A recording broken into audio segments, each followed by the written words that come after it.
দোয়া হিসাবে যদি এটাই আপনি সারাদিন করতে থাকেন তো আপনার জন্য যথেষ্ট হবে, আল্লাহর কাছে আর কিছু না চাইলেও চলবে।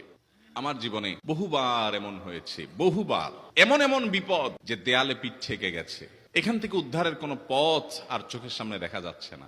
আমি এই আমলটি প্রতি নিঃশ্বাসে নিঃশ্বাসে বাস কন্টিনিউয়াসলি করে গেছি, এমন ভাবে অলৌকিক ভাবে উদ্ধার করেছেন যে আমার কল্পনায়ও আসে না যে এখান থেকে এভাবে হেল্প হতে পারে।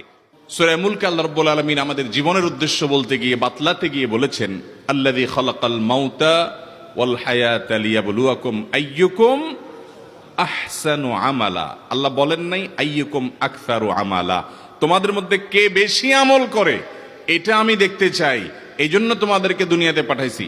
আল্লাহ সেটা বলেন নাই। কে সর্বোত্তম আমল করে, সবচেয়ে কোয়ালিটিফুল আমল করে, কার নামাজ কত সুন্দর, কে মুসলমান হিসেবে কত ভালো, আল্লাহ তাআলা সেটা দেখতে চান, সেটা প্রমাণ করতে চান। আল্লাহ জানেন সবকিছু। মোহতারাম হাজরিন, আমাদের আমলের কোয়ালিটি আল্লাহ তাআলা চান, কোয়ান্টিটি মুখ্য না। সব সময় বেশিরভাগ ক্ষেত্রে কোয়ালিটি হলো মূল। কিন্তু একটা আমল আছে যে আমলটার কোয়ালিটি তো ভালো হতেই হবে সব আমলের মতো, পাশাপাশি কোয়ান্টিটিটাও আল্লাহ তাআলা চান বান্দা বেশি পরিমাণে করুক। কারণ বান্দার সাথে আল্লাহর যে একটা সম্পর্ক ঈমান আনার ফলে হয়েছে, এই সম্পর্কটা মোবাইলের নেটওয়ার্কের মতো। মোবাইলের নেটওয়ার্কের সাথে তুলনা করা যায়, উপমা দেয়া যায়, দৃষ্টান্ত দেয়া যায়। আপনার মোবাইলের যে সিম আপনার সেটে আছে, টাওয়ারের সাথে এই সিমের কানেকশন যত ভালো হবে তত এটা ব্যবহার করে আপনি শান্তি পাবেন, কথা বলে শান্তি পাবেন, কল করতে আপনার কোনো ডিস্টার্ব হবে না, কল কেটে যাবে না, কথা কেটে কেটে যাবে না, কথা স্মুথলি বলতে পারবেন। যত বেশি টাওয়ারের সাথে এই সিমের নেটওয়ার্কটার কানেকশন মজবুত থাকবে।